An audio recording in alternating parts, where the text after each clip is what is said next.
Welcome to Northwest Indiana Green Drinks. And this is our 10th year of existence and serving our environmental and our other communities.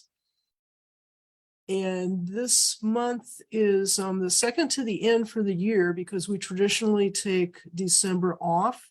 So I just wanted everybody to be aware of that so you're not looking for us the first Wednesday in December. I really am thankful that all of you are here today. And I'm very excited that Susan MiHalo has agreed to come and talk about our celebrated Dorothy Buell and also about Save the Dunes celebrating 7 decades of service to our Indiana Dunes and Lake Michigan. I always want to mention who our sponsors of these events are. So of course, Northwest Indiana Green Drinks is Save the Dunes. I want to acknowledge Katie, Harshini, and Dylan, who are on with us tonight, who are staff persons with Save the Dunes. 219 Green Connect, they provide us with all of our social media and our MailChimp platform. So we're able to notify people about our meetings when they're coming up, and also Michigan City Sustainability Commission. Our special co-hosts this month are WIMS Radio and Save the Dunes. So Katie, can I hand this off to you for some housekeeping items, and then I'll get back and introduce Susan formally? Absolutely. Good evening, everyone. I'm Katie from Save the Dunes. So tonight's presentation is being recorded. The recorded version will be living on the Save the Dunes Facebook page and our YouTube page. It is a wonderful presentation, so I would encourage you to share it widely with your network.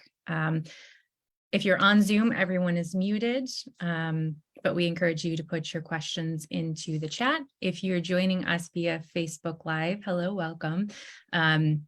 Please put your questions into the comments. I think that there's a couple of participation sections during this presentation, so please have those chats and comments pulled up because we would love to hear from you, and we'll get to those questions at the end. I think that is all from me. I'll pass it back to you, Nancy. Okay, great. As I said, we're very excited to have Susan MiHalo with us this evening.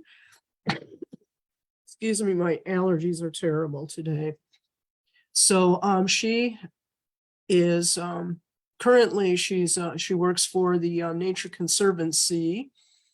And previously, she's worn like about 4 hats for Save the Dunes. One was a board member, former president, former interim executive director, and currently one of our best friends and one of our champion supporters. So Susan, thank you so very much. Today's topic is celebrating Dorothy Buell and 70 years of Save the Dunes. I don't like to take up time that I really love to give to our presenter. So Susan, I'm going to hand it over to you. Okay, well, let me get my presentation going here. Can everybody see the presentation okay? Yes, it looks good. Yes. Fantastic. Okay. So first of all, I wanted to say thank you for coming. And I wanted to say thank you to Save the Dunes and Green Drinks. This has really been a journey of discovery and preparation. I originally gave this presentation last May, Memorial Day weekend in Ogden Dunes for the Ogden Dunes Historical Society. And there were some really lovely people from the Historical Society that actually helped me do a little bit of research, helped me craft the presentation. And I hope that you'll be inspired as we were by some of the information that we were able to pull together. And by doing this, we are honoring a woman who helped preserve a place that I dearly love. And I, by virtue of the fact that you're here, I think you love it too. I didn't know what I was getting into and don't know how to quit. Wow. Does that quote seem familiar? I'm sure it's familiar to many of you who might be involved with causes. Today, we're going to explore what exactly it was about Dorothy Buell and Save the Dunes that helped this undertaking succeed. And perhaps by doing so, we'll ignite our own inner Dorothy to take on difficult causes. But first, before we really do a deep dive into Dorothy, we need to do like a real quick dive into a sort of a crash history course on the Save the Dunes movement. So I'm putting this slide up that I know is very busy, but it kind of tells a little bit of a story, and it's gonna sit here for a while Katie Hobgood in a minute is going to read something to you. Save the Dunes was not a let's go from point A to point B endeavor. It took 14 years, to get the national park authorized. And I really don't want you to focus on the words on this page at all. What I want you to focus on is the graph, showing the upward trends, show things that worked in Save the Dunes' favor. And then the things pointing downward were a lot of the setbacks. And I probably doing this might have actually even missed some. But instead of really focusing on the words or, actually the slide, what I really want you to do is listen to Katie Hobgood, Save the Dunes' program director, as she reads to you in Dorothy's own words, a short history of Saving the Dunes. And actually, this is from a transcript of hearings before the Subcommittee on National Parks and Recreation of the Committee on Interior and Insular Affairs of the House of Representatives, held in Valparaiso, Indiana, on October 2nd, 1965. So bear with us. This will take about maybe a little bit less than 10 minutes, depending on how fast Katie reads it. So now in Dorothy's own words. I'll try not to be too dramatic and draw this out. Okay. I am Dorothy R. Buell, President of Save the Dunes Council, Incorporated. I shall confine my testimony to the facts concerning the efforts made to save the Indiana Dunes on the shore of Lake Michigan, and shall divide my testimony into two parts. Number one, the period between 1916 and 1952. Number two, the period between 1952 and 1965. We are not a fly-by-night organization. We are the culmination of a long, intensive interest in an unusual area, which has attracted the attention of noted naturalists, scientists, botanists, geologists, and artists since the development of the Midwest, recognized by travelers from the East. In 1916, the Prairie Club of Chicago openly advocated a national or state park of the dunes. The Potawatomi chapter of the DAR in Gary sent a resolution in favor of preserving portions of the dunes for a national park. Stephen Mather, Assistant Secretary of the Interior and Superintendent of the National Park Service, favored preserving the whole wilderness area between Gary and Michigan City. He called a meeting in Chicago with overwhelming sentiment in favor of it. World War I prevented its realization. The advocates of that period continued to pursue its efforts, this time for a state park. It persuaded legislators, by the unusual exertions of Mrs. Frank Sheehan, to pass a bill to acquire 2,000 acres. Honorable Senator Thomas Taggart supported Ms. Sheehan. In 1926, the Dune State Park was formally opened. Through the years, several books appeared. George Brennan wrote The Wonder of the Dunes. George Cressy wrote The Sand Dunes of the North. Elliot R. Downing wrote A Naturalist in the Great Lakes. Earl Reed's Sketches in Duneland and the Dune Country.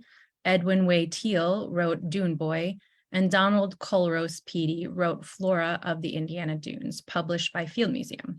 Carl Sandburg referred to the Indiana Duneland in his poetry.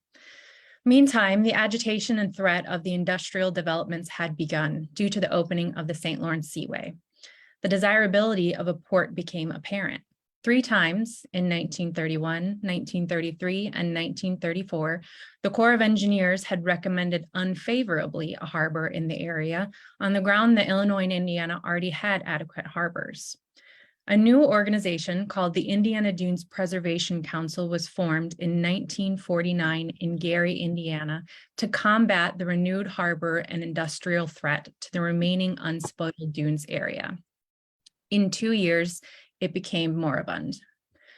The organization of Save the Dunes Council Incorporated was started in 1952 at the home of Mrs. Buell at the request of Dr. R.M. Strong of Chicago, formerly biology professor at University of Chicago, president of the Conservation Council of Chicago. The membership grew rapidly from 25 women to 1,000 men and women in 4 years. It has, at present, 2,500 from all parts of the country.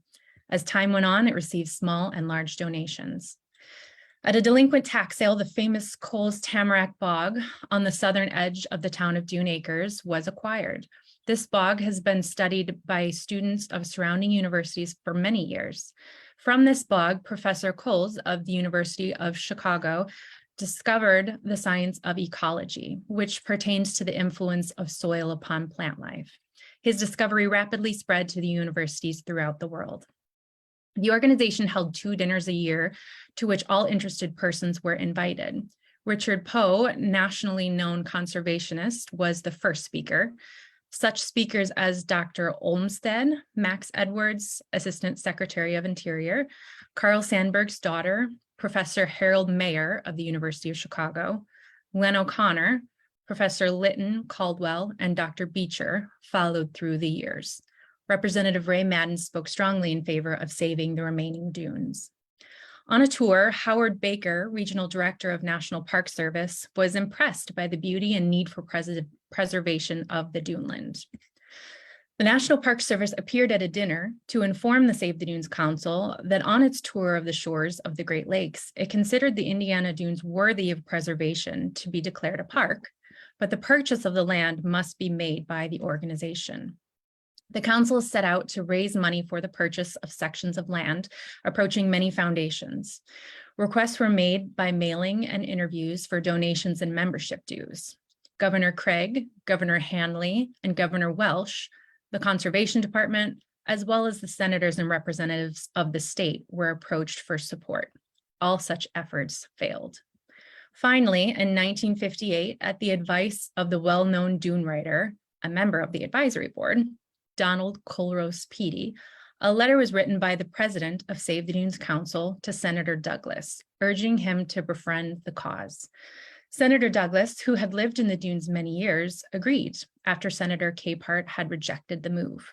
Senator Douglas introduced a bill to establish the Indiana Dunes National Monument.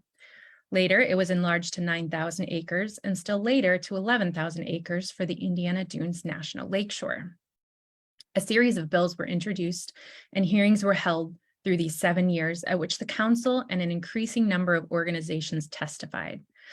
Such organizations as the Isaac Walton League, the Audubon Society, the Prairie Club, Sierra Club, Nature Conservancy, Chicago Academy of Sciences, Friends of American Landscape, Indiana Federation of Women's Clubs, Garden Clubs of Indiana and Illinois, Conservation Club of Chicago, Wildflower Preservation Society, Wildlife Preservation Society, all testified or sent in testimony in favor of the preservation of the dunes.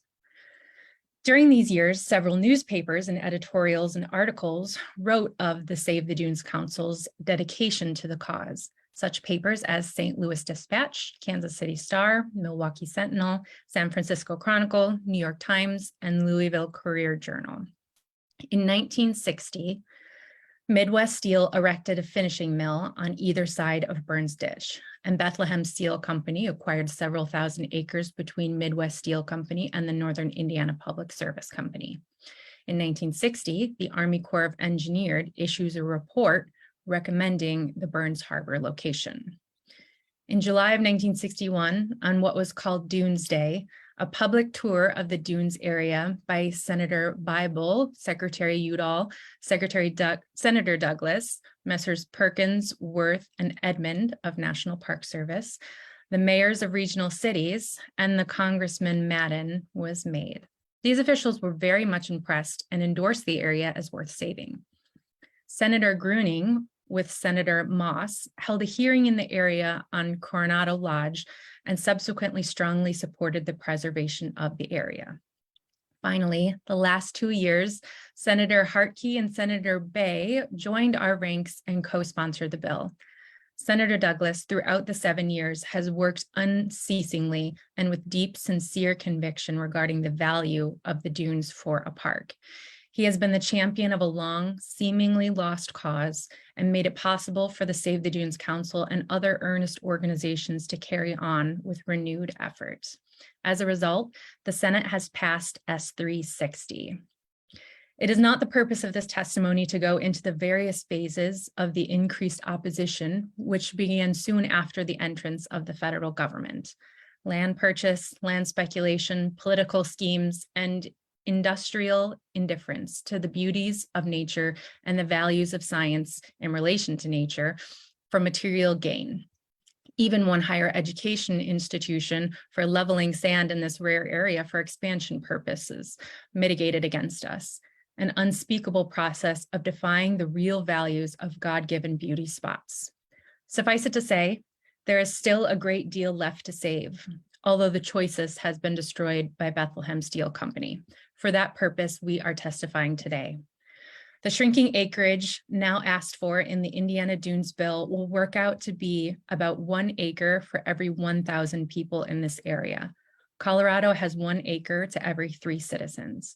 Furthermore, it will be the only national park or lakeshore in the Midwest.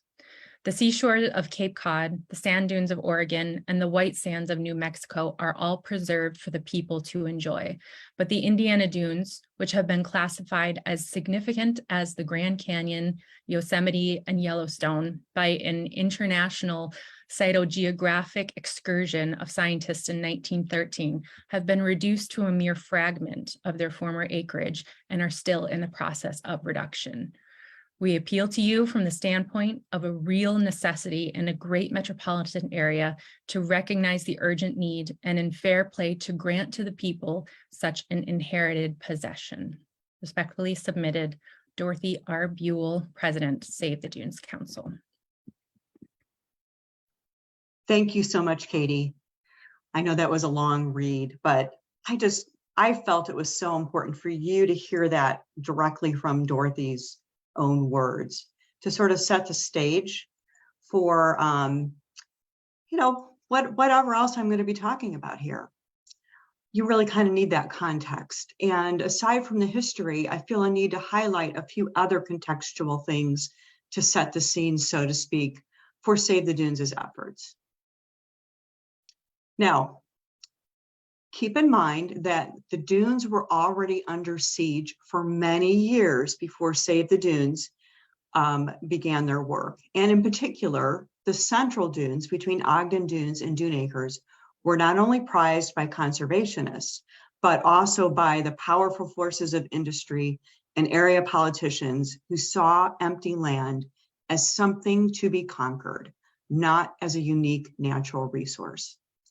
They viewed the Save the Dunes Council members as crazy bird watchers, and they saw no value in things like what they considered to be wildlife refuges.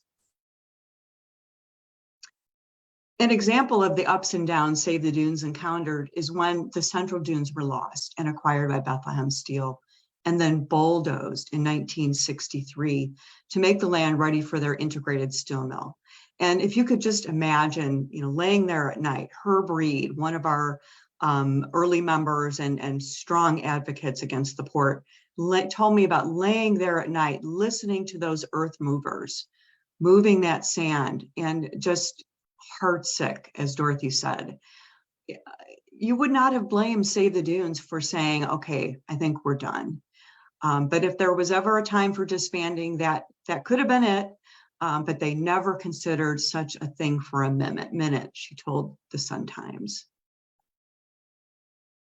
Now, you also have to keep in mind that West Beach was owned by Inland Steel back then.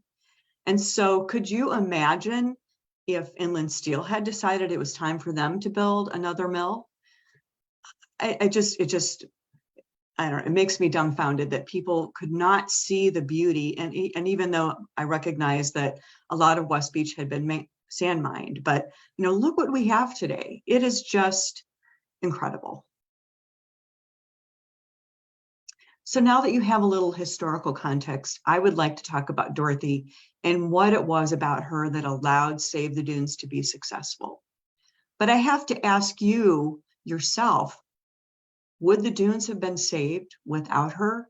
I really would like to hear your opinion on that. And if you have any ideas about whether or not you agree or disagree at this point in time, whether or not it would have been successful with her or without her, I'd like to hear about it in the chat.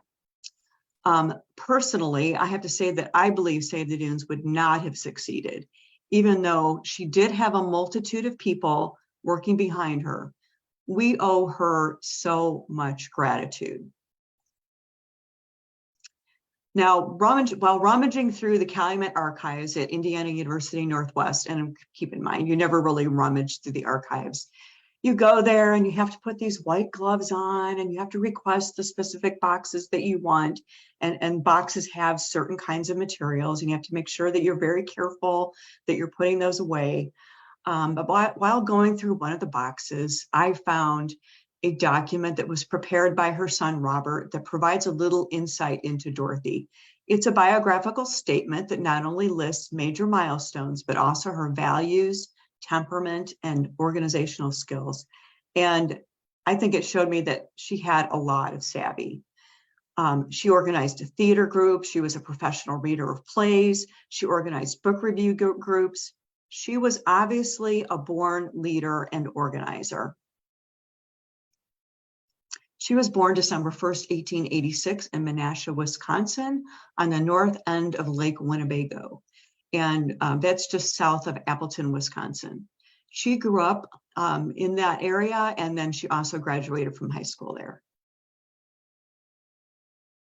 After high school, she attended the Milwaukee Downer College for 2 years. And then a few years later, she transferred to the Lawrence Institute, later named Lawrence College. She graduated with a Bachelor of Oratory degree in 1911, and that's somewhat significant, you'll find out. After college, she taught at Cowaquana High School for 2 years. And some people have said that they thought she taught school in Gary, but I've not been able to find any evidence of that. Instead, I think from what I've read, she probably taught English at some of the settlement houses in Gary, which would be something, another little interesting thread to follow someday. As mentioned on the previous slide, Dorothy had a degree in oratory. She had more than a degree, though. She had a talent for speaking, which was a huge asset to Save the Dunes. Tom Dustin, who I had the opportunity to meet 1 or 2 times early when I was a member, I think I have been a member maybe since about 1988. He was a very hardworking early member of Save the Dunes Council and said in the book, Duel for the Dunes, that when Mrs. Buell got up to speak, you could hear a pin drop. Never on the offensive, she stuck with the basic issue of saving the dunes, and she garnered incredible respect. No one would dare criticize her. The high road all the way, he said. Now, for some of us, our values and characteristics are many times shaped by the church. And the document her son put together indicates that Dorothy viewed the church as an institution that could be a force for good in society. A Puritan ethic also was instilled in Dorothy that we are placed in the world to do good, and there was much work to be done. He also wrote that she sought out things she felt were wrong and felt a moral compulsion to correct things she felt were wrong. When Save the Dunes was founded in 1952, the idea of saving the dunes wasn't necessarily rooted in biological diversity, although there was a whole legion of people who knew about that and were involved behind the scenes. Dorothy herself apparently knew little or nothing about conservation at the time. She did not even know what the term meant when she first organized Save the Dunes. Quote, I wasn't a botanist or a naturalist or a bird watcher. I knew nothing about trees, end quote. However, she knew the dunes needed to be saved from industrial development. that it was the right thing to do. Her desire to do what was right and be a force for good is reflected in this statement she made during her quest to save the dunes. We think the dunes, because of their incomparable beauty, should be saved for the people. I had the opportunity to meet her granddaughters in May. They came out actually for the Dunes Birding Festival, which is really exciting. And she said that, or they said that her righteousness also extended to not denying residents of Chicago or Gary, meaning communities of color and average citizens, the opportunity to enjoy the dunes. She felt the dunes should be saved for everyone. And I also have to say, even though she moved to Ogden Dunes, I believe in 1940, she was not a newcomer to the dunes when she began leading Save the Dunes. It's possible that her love developed when her father lived in Gary. Her two sisters had a home, I think a full-time home in Ogden Dunes. But he also apparently had a home, a cottage in Ogden Dunes. I kind of clipped out this little piece of nugget of information and put it up there because I thought it was kind of interesting. I had never heard that. But I have no proof of that, but these are in her own words. Perhaps her love for the dunes and desire to save them was enhanced by her participation in the Dunes pageant in 1917. Herb Reed, who I mentioned before, told Joan Meister from Ogden Dunes, she's a historian from Ogden Dunes, that Dorothy told him that she was one of the 4 women who represented the 4 winds in the Dunes pageant. This is not a photo of the 4 winds. I could not find it, but I just thought it would give you an idea. It actually may not have been until a visit in 1949 to White Sands National Monument, now White Sands National Park, that Dorothy realized how beautiful the Indiana Dunes were in comparison. According to the Sun-Times article, or a Sun-Times article, she and her husband Hal left the monument. When they were leaving the monument, she said to him, "You know, it seems to me if the federal government can spend money on White Sands, it could spend some money on the Indiana Dunes." I believe that was a very revealing moment for her. The biographical statement by her son also indicated that her naivety as to business and politics was also an asset because she did not always comprehend the odds against her cause. If she had no baggage or past experience holding her back, also her wit could carry the day. So here's an example. Initially, Dorothy and Save the Dunes Council did not oppose the port if the Central Dunes could still be saved. Now this is, before Bethlehem actually started bulldozing. They did not want to be pegged as anti-jobs. According to Ken Schoon's book, Shifting Sands on the Path to Sustainability, when the president of National Steel said that he preferred jobs to picnics, Dorothy responded, "We ask, why is it not possible to have jobs and picnics?" Novel concept, right? Dorothy was 65 years old when she founded Save the Dunes Council in 1952. My friend Charlotte Reed, who she and her were early members, and she was also on one of their first staff people that they hired. She was the executive director for a long time. She said that in the Northwest Indiana Times in 2006 that she was small and always wore a hat and gloves and stockings.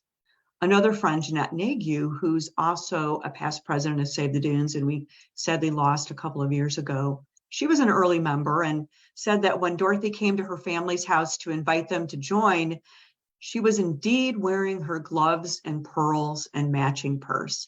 And when you do a search online, I've never been able to find a picture of her in pants. She was always the lady, but she had a determination and a certain fearlessness about her. But, of course, I have to give her a little more human character. I'd also like to mention that she was a proud grandmother. Here she is with her 2 granddaughters, Anne and Nancy, in California in 1957. They told me when they were visiting with me last May that they called her Donna, not Dorothy, and that was at Dorothy's request. Now, I need to follow up with them sometimes some time to find out why the heck Donna. I'd never heard that before, but I just thought I'd put that out there. And the Sun-Times article also indicated that she had 2 calico cats and baked angel food cake every week for her husband. So I'd be really remiss if I did not mention her faithful husband, Hal. He stood by her side through all of these ups and downs, everything that happened. I mean, she was probably totally immersed in the Save the Dunes movement. And apparently, he had to drive her everywhere because she never learned how to drive. She married him in 1918, and he was an electrical engineer and a retired utility executive. So up to now, I've sort of set the stage to help you understand what shaped Dorothy and in ways that made this effort successful. I also provided a little bit of context on what was happening and a little history on Saving the Dunes. Next, I feel I need to talk a little bit about what happened, how it happened that she found herself in this position. The lore is that while on the way home from White Sands in 1949, she and Hal stopped for dinner at the Hotel Gary. And I apologize, it's not the greatest photo in the world, but at least it gives you the idea. There they saw a poster promoting a meeting that evening of the Dunes Preservation Council, and on the spur of the moment, decided to attend and future meetings as well. In early 1952, during a meeting of the Chicago Conservation Council, Dorothy Buell advised that historical precedent be followed to reignite the Dunes preservation movement. And at the same time, unfortunately, the Dunes Preservation Council, which she had been attending meetings, was floundering. And its president, Reuben Myron Strong, then asked Dorothy to take over. He must have seen, some sort of passion in Dorothy to ask her to do that. And Dorothy's response was, since the men have failed, maybe the woman can do it. Now, when I gave my presentation in Ogden Dunes, there was that one got a good laugh. So I'm hoping there's some laughing going on behind the scenes. On June 20th, 1952, 21 women gathered in Dorothy's house where they heard the proponent of the state park, Beth Sheehan.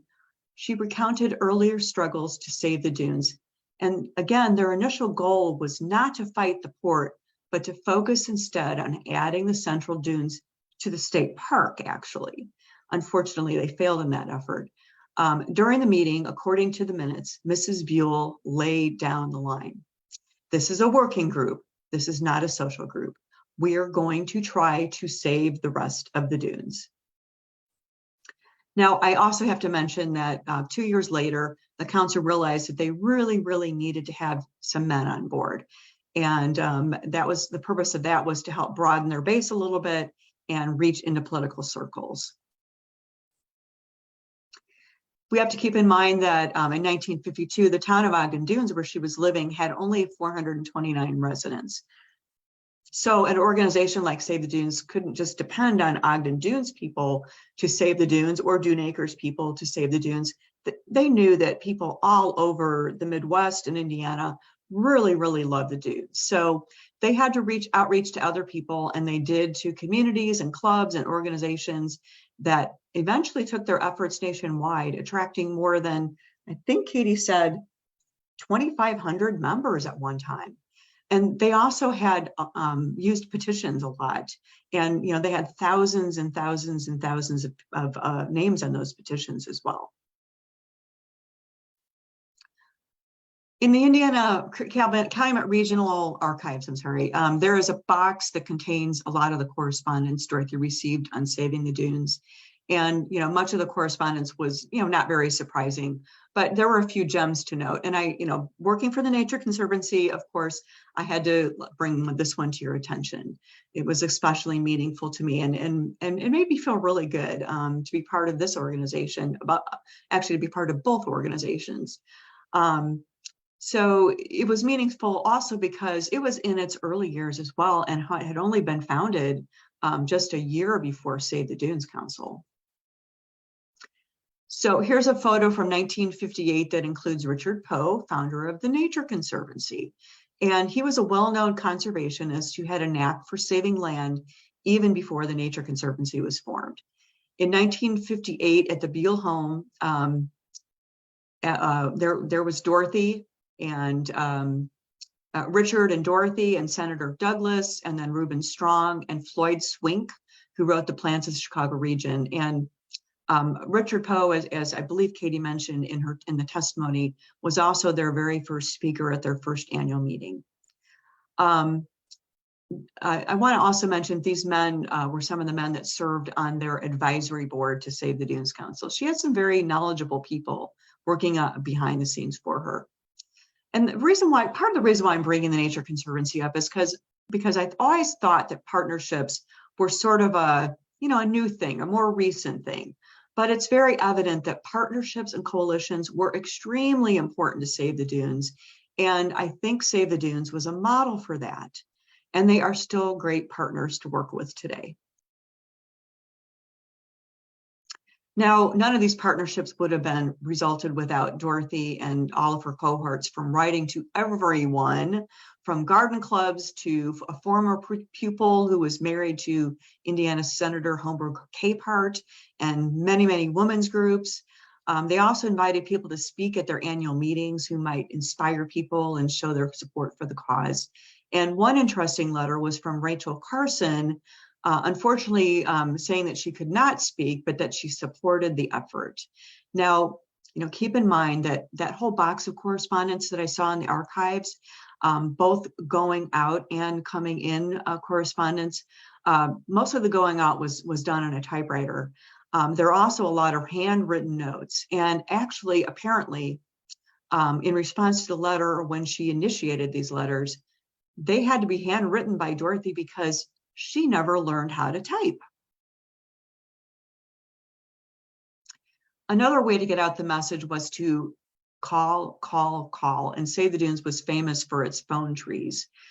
In the document written by her son, she recalls always seeing her talking on the phone to people about saving the dunes for hours on end. So here's his quote. "It seems to me her whole life was absorbed in saving the dunes, and the phone was fixed to her ear. She sacrificed a lot." And this is actually the actual phone bench that she used to sit on. It's been recovered, but one of her granddaughters owns it and has it in their home in California. I think it might be Anne. Bob also said that a lot of other people also sacrificed a lot for Save the Dunes. I've heard they've even sacrificed their careers. Herb and the gentleman I'm going to speak about in a minute, that I had heard that their careers were impacted by their involvement. They were passionate, not only because they love the dunes, but also because I feel Dorothy did not micromanage their work. She allowed, people to use their gifts and their talents. Here's Dorothy with Ed Osan. His wife, Ruth, was my mentor. She's also a past president of Save the Dunes. But Ed himself, he was a brilliant patent attorney, and he was instrumental, by the way, in trying to help Ogden Dunes annex the Central Dunes. Unfortunately, they were not successful, and it led to the creation of the city of Portage. Later, he led efforts, probably a lot of it modeled after what Save the Dunes had done after he and Ruth moved to Dune Acres, to stop the building of a nuclear power plant next to Dune Acres. So as a founder, Dorothy was a catalyst. As a catalyst, she inspired others to do good things. She became a symbol nationwide of a cause that pitted common citizens against industry. And the writers of Duel for the Dunes said that she embodied a symbolic inspiration, providing hope and promise to a sometimes desperate cause. And in my research, I did find that, she was interviewed by a lot of newspapers. They wanted to interview Dorothy. They wanted to find out what she was about. So she was definitely a catalyst. After the Indiana Dunes National Lakeshore was established, Save the Dunes Council had the rude awakening that the dunes were still not yet saved. And even today, I think, we all realize they're never really saved. They first had to battle for appropriations for the park. And then the NPS had to acquire many different pieces of land. And that's like a whole nother presentation that could be given on those efforts. So just as members and possibly Dorothy herself had thought the organization was no longer needed, there was the realization that the work would continue as park advocate and sometimes even as an opponent to overdevelopment. Just to give you an example, this was after Dorothy was not president. Sylvia Troy was president at the time. Boy, she was another, she filled Dorothy's shoes just fine, believe me. There was a proposal to build 2 Olympic-sized swimming pools and a 3-story parking garage for 2,000 cars at West Beach. And Save the Dunes successfully, they got a hold of the proposal and successfully were able to get the national park to kind of turn back on that. So Sylvia assumed the presidency from Dorothy in 1968, and this photo is of Dorothy and Sylvia at the official dedication of the Indiana Dunes National Lakeshore in 1972. And that was 50 years ago, which is kind of exciting. Sadly, after a long life at 90, Dorothy died in Palo Alto, California on May 18th, 1977.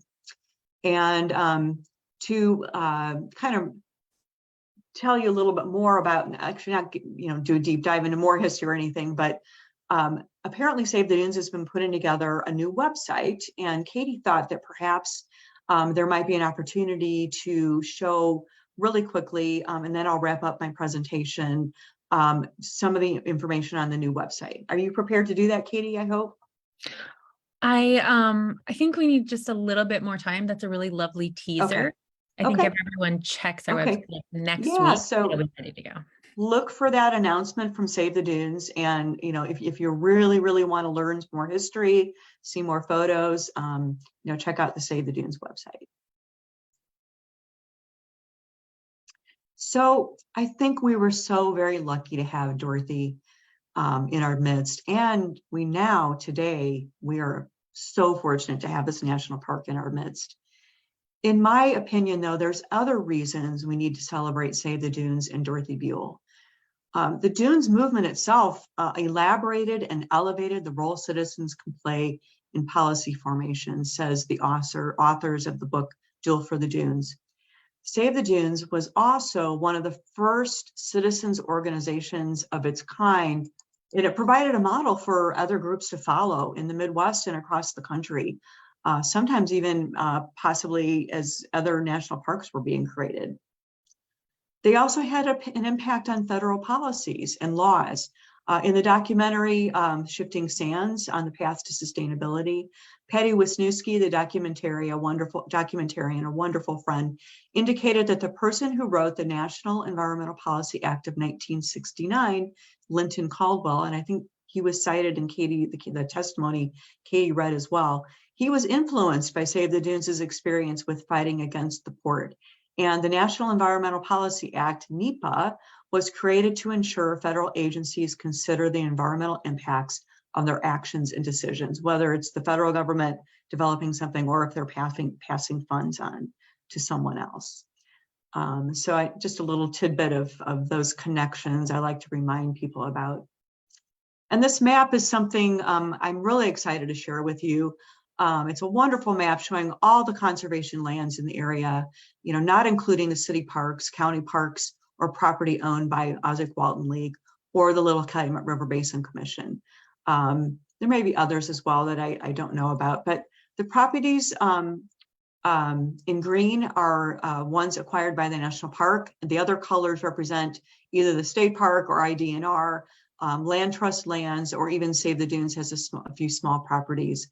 I personally don't think that any of these other efforts would have happened without the national park. And so then, because Dorothy was a catalyst in Saving the Dunes, then I think the national park has been a catalyst for recognizing the biological diversity and uniqueness of the area. So thank you to Save the Dunes and the national park and Shirley Hines Land Trust and County Park Systems and the Nature Conservancy and others for continuing to carry on these efforts to make sure that these lands are saved for now and future generations. So that wraps up my presentation for this event. While I answer any questions, I'd like you to put in the chat words you might use to describe your love for the dunes. And then next, I want you to tell us what you could do today, you personally could do today to continue saving the dunes. There are many, many ways to save the dunes. So put them in the chat and I'll see if there's any questions out there. Katie, are there any questions we have today? We don't have any questions just yet. I invite anyone, if you have questions or would like to respond to one of Susan's thoughtful questions. Let's see, we have access to our freshwater, beautiful, diverse. Those are lovely, Barbara. Thank you. So keep putting those thoughts and questions into the chat.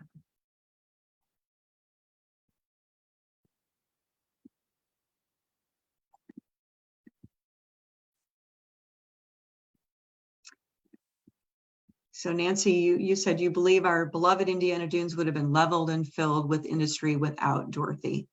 I definitely agree.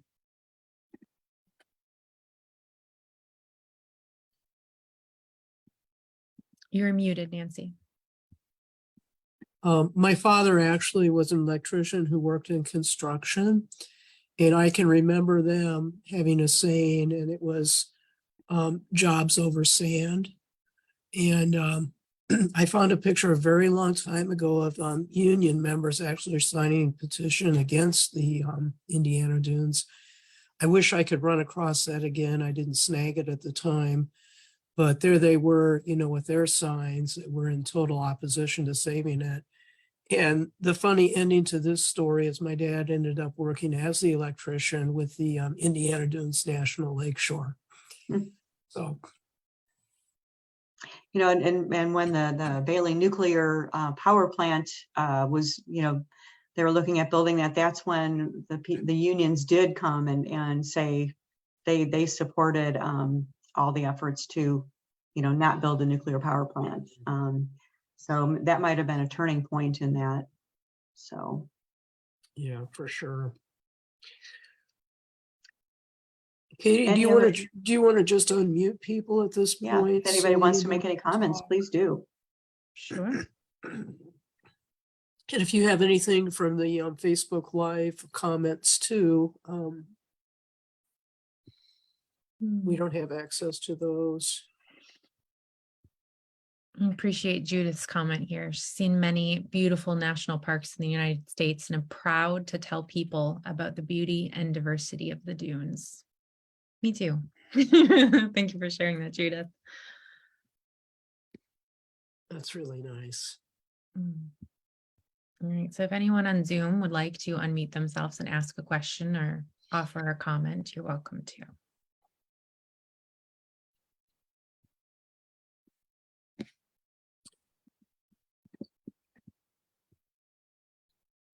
I think everybody's shy this evening for some reason. I don't know what's going on. Susan made a reference to the nuclear power plant that was going to be built very close to Coles Bog. And that was one of the things that I found very interesting, is that led to labor unions supporting the dunes and Save the Dunes and being against the nuclear power plant, particularly when they were told that in case of a nuclear disaster, members of the union would still have to stay on the plant for 3 days to slowly shut down the furnaces. And that, of course, would put their lives at stake, and for the sake of the company and its equipment. And it was one of the more interesting ways of getting people to value the dunes over unbridled industrialization. I mean, I think we all benefit from industrialization, but the unbridled building anywhere for any reason. And then, of course, you know, Bethlehem Steel leveled the central dunes. That sand was sold to Northwestern University, which unknowingly used it to dump it into Lake Michigan and extend their campus into the lake up at Evanston.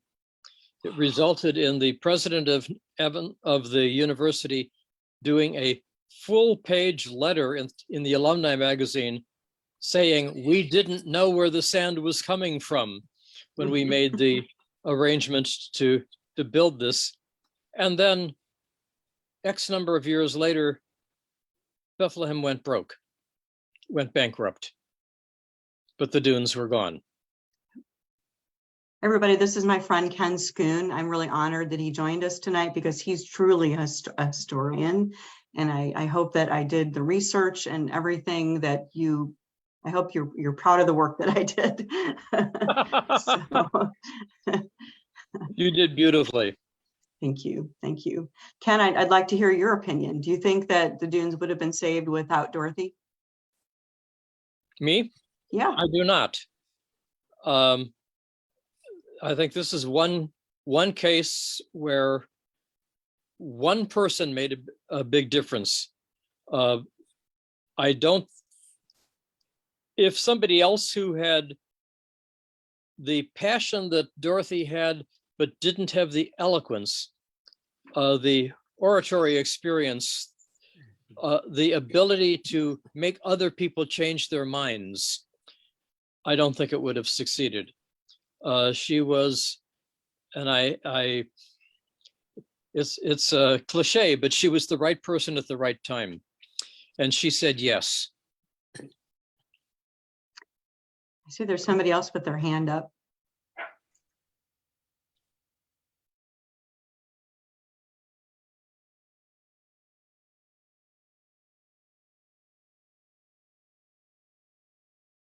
Kelly Cadell made an announcement about Ken.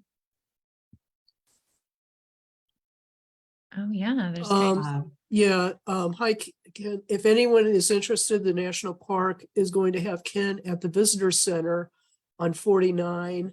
That's Highway 49 on November 5th to talk about shifting sands that afternoon.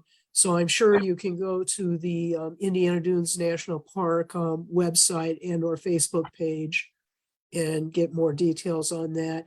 Ken, do you know what time that is happening, or Kelly?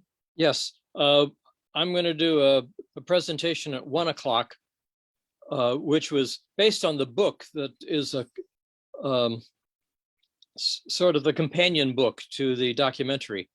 And then we'll have a break, and then at 2:30 we're going to show the documentary for those who haven't seen it or get a charge out of seeing it again.